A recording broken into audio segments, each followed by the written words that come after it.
இந்த வீடியோக்குள்ள போறதுக்கு முன்னாடி நம்ம சேனலை சப்ஸ்கிரைப் பண்ணாதவங்க சப்ஸ்கிரைப் பண்ணிடுங்க, பக்கத்துல இருக்க பெல் பட்டனையும் கிளிக் பண்ணிக்கோங்க. வாங்க வீடியோக்குள்ள போகலாம். இயக்குனர் பிரதீப் ரங்கநாதனோட புதிய படம் மூலமா நடிகர் சூர்யாவோட மகன் தேவ் அறிமுகமாகி இருக்கிறது ரசிகர்களை குஷியில அழுத்தி இருக்கு. நடிகர் சூர்யா தமிழ் சினிமாவோட உச்ச நட்சத்திரங்கள்ல இவர் தற்பொழுது இயக்குனர் பாலா இயக்கத்துல அவரோட 41வது படத்துல நடிச்சிட்டு இருக்காரு. அந்த படத்தை தொடர்ந்து வெற்றிமாறன், சுதா கங்கோரான அடுத்தடுத்த படங்கள்ல சூர்யா பிஸியா நடிக்க இருக்காரு. இந்த நிலையில சூர்யாவோட மகன் தேவ் இயக்குனர் பிரதீப் ரங்கநாதன் கூட இருக்கிற புகைப்படம் ஒண்ணு இப்போ வெளியாகி இருக்கு. சூர்யா மற்றும் ஜோதிகாவோட மகன் தேவ் பிறந்ததுல இருந்தே பிரபலமா இருந்தாரு. முன்னதா நடிகர் சூர்யா தன்னோட மகன் தேவுக்கு 11 வயசே ஆகுது.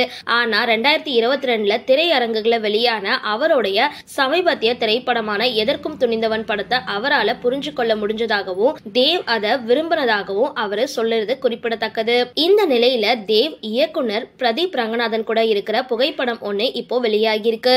இந்த புகைப்படத்தை அவதானிக்கும் பொழுது படப்பிடிப்பு மாதிரி தெரியுது. இதனால ரசிகர்கள் சூர்யாவோட மகன் தேவ் படத்துல நடிக்க இருக்காரா அப்படின்ற குழப்பத்துல ஆழ்ந்திருக்காங்க. சரி, இந்த வீடியோ பத்தின உங்களோட கருத்துக்களை கீழே கமெண்ட் பாக்ஸ்ல போஸ்ட் பண்ணுங்க. வீடியோ பிடிச்சிருந்தா லைக் பண்ணுங்க, ஷேர் பண்ணுங்க, மறக்காம டிபி காபி சேனலை சப்ஸ்கிரைப் பண்ணுங்க.